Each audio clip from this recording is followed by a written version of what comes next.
بسم اللہ الرحمن الرحیم۔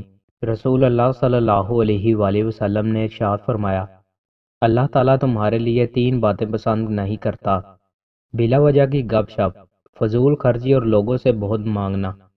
رسول اللہ صلی اللہ علیہ وآلہ وسلم نے ارشاد فرمایا، یہ نماز ہے، اس میں لوگوں کا کسی قسم کی گفتگو کرنا درست نہیں ہے۔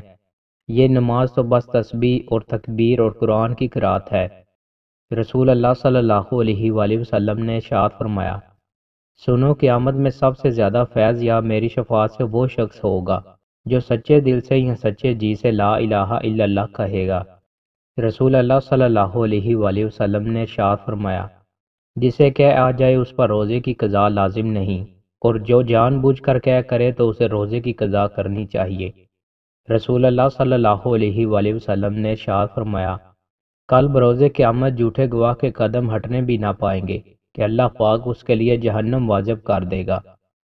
رسول اللہ صلی اللہ علیہ وآلہ وسلم نے ارشاد فرمایا، جو لوگوں میں شہرت و ناموری کے لیے کوئی نیک کام کرے گا، اللہ تعالیٰ قیامت کے دن اس کو ذلیل و رسوا کرے گا۔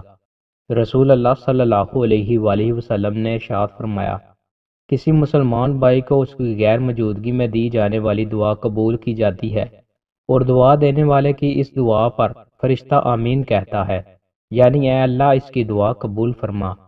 رسول اللہ صلی اللہ علیہ وآلہ وسلم نے ارشاد فرمایا، اللہ تعالیٰ ظالم کو مہلت دے دیتا ہے، اور جب اس کو پکڑ لیتا ہے تو پھر جانے نہیں دیتا۔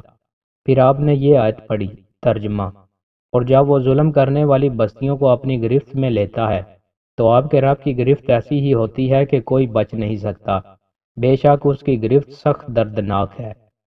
کھانے سے پہلے کیا پڑھیں؟ رسول اللہ صلی اللہ علیہ وآلہ وسلم نے ارشاد فرمایا، جب تم میں سے کوئی کھائے تو اللہ کا نام لے، اگر شروع میں اللہ کا نام بسم اللہ بھول جائے تو اسے یوں کہنا چاہیے، بسم اللہ اول و آخر، اس کی ابتدا و انتہا دونوں اللہ کے نام سے۔ دوستوں، مزید اچھی ویڈیوز کے لیے ہمارے چینل کو سبسکرائب لازمی کریں۔ بہت شکریہ۔